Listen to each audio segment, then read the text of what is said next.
Astăzi, după cum ați văzut în titlul și în thumbnail, am făcut știrile internetului. Dacă v-ar place ceea ce fac, nu uitați să apăsați pe butonul de like și să și pe clopoțel, viziunea ai plăcută. O primă informație este legată de Beach Please, adică aceștia și-au lansat tot line-up-ul care mi se pare destul de ciudat că unii artiști de la noi din România cântă mai multe zile, cum ar fi Rava, care cântă din câte știu în ziua 2 și în ziua 3, Ian, bine, la Ian poate mai înțeleg că are pe set și pe Verti ceva prieten de-a lui care și el cântă și mai are încă un set de-a lui.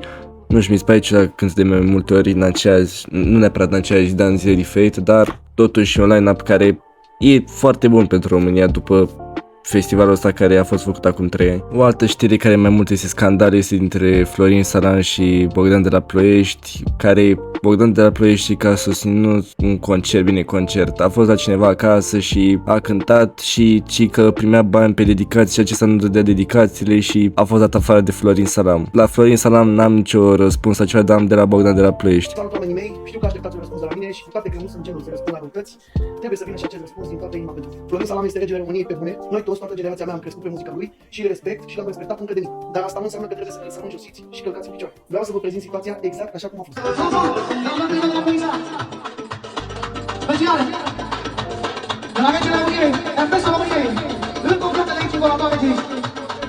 De vorba de gândul ăsta care nu mai e niciodată, pentru toată România, de la șeful Florin Salam, șeful României, afară de mine, afară de mine, ești fratele nostru, să rămână mulțumim suflet. Ați văzut și voi că l-am respectat și am dat toate dedicațiile pe care și le-a dorit. Cu toate că a încercat să mă înjuțească fiind o petrecere cu oameni la care el cântă de obicei. Din contră, pe unde a cântat la petrecerile noastre, l-am tratat exact ca pe o lege și n-am încercat niciodată să fac vreo contră cu el. Deși sunt multe speculații, am să vă las și acest clip unde veți vedea exact că eu am anunțat ultima melodie și dacă m-a oprit cineva, acela am fost tot eu, din respect față de oamenii mei, pentru că așa am fost educat, să nu stricăm vreodată vreo petrecere. Și după melodia asta, intră și Florin Salam pentru toată lumea prezentă, regele României. V-aș ruga din toată inima mea să nu dați cu vechi și cu vorbele, pentru că noi am ajuns până aici datorită lui Dumnezeu și a sufletului nostru curat. Asta înseamnă PDLB, iubire, nu război.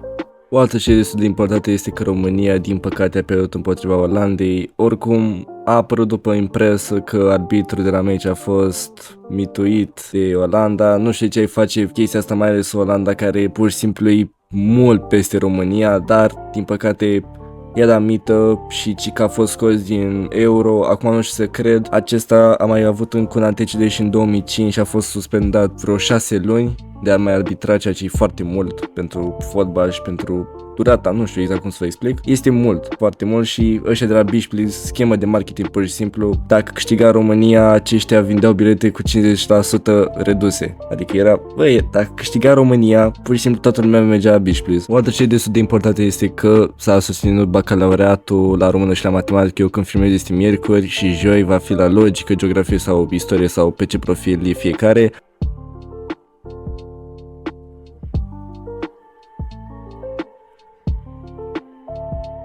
Mi se pare că m-a luat cu noroc, nici chiar aș de grea.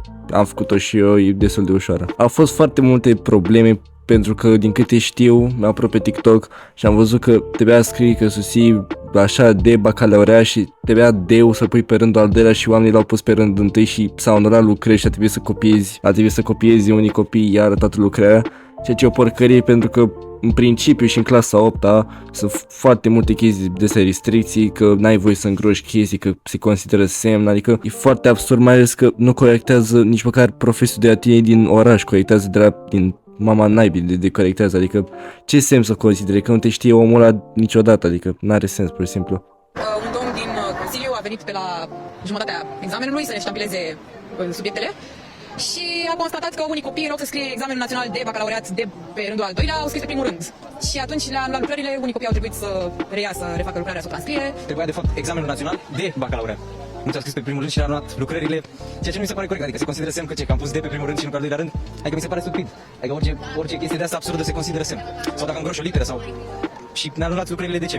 La mine s-au anulat 9 lucrări. S-au anulat după o oră și un sfert. În alte s-au anulat și după o oră și jumătate. Unii copii nu au reușit să termine subiectul 3 și și-au scăzut nota considerabil. Pentru mine e un sabotaj. A fost anulat odată, dar mi-a fost la început. A fost o încurcătură cum majoritatea elevilor au scris de pe primul rând și trebuia scris pe al doilea. Revin la Beach Please și când zic de Beach Please mă refer la domnul nostru dictator Shelly, care acum nu mai este dictatorul, este de fapt Albert Năbânu, noul dictator al României și al Beach Please-ului. Retrag din festivalul Beach Please. După 2 ani a conducerea acestui brand, cred că e cazul să mă concentrez pe alte proiecte și să las la conducere pe cineva care înțelege mult mai bine cultura urbană decât mine și care vine cu un suflu nou. Așa că vă prezint noul lider al Beach Please-ului. Bună ziua! Vă salut cu respect, eu sunt Beto Frumosul și de azi înainte eu sunt dictatorul. Frații mei, știți deja că am cumpărat Beach Please-ul. Astăzi am angajat o secretară cu școală cu toată deșteaptă să-i scrie lui Playboy Cardi că am eu o treabă cu el. Ia și scrie sora mea, te rog, mei, și scrie ce zic eu în engleză. Spune-mi când scrii. Yo, it's me, Albert Lugunu, the leader of the Opium. I come to you because I want to get to Beach Please this year to perform for my main event. I don't want to bother you because you already know I am the king of Opium. I created Opium. And please, I need you to perform on my main event. If you don't want to perform, it will not be good for you. I love you, /Beach Please, /Albert Lugunu, dictator, scrie în român, dictator. E prea bun, Albert, pur și simplu, prea bun în faza asta cu dictatorul. Un alt news destul de important este că Aisha Speedo să vină în România după nenumărate cereri ca acesta să vină în țara noastră, acesta chiar a decis să vină, iar logica Abi s-a băgat și a zis că dacă vrea poate să le ia de la aeroport și Aisha Speedo a întrebat cam care sunt cele mai frumoase locuri de vizitat și a intervenit și Capa care a zis că vrea neapărat să ducă în sectorul 6 să învețe să fure. Oricum, cam asta a fost știre, sper că v-a plăcut. Dacă v-a plăcut, nu uitați să apăsați pe butonul de like și să pe clopoțel și ne auzim la următorul videoclip. Baftă!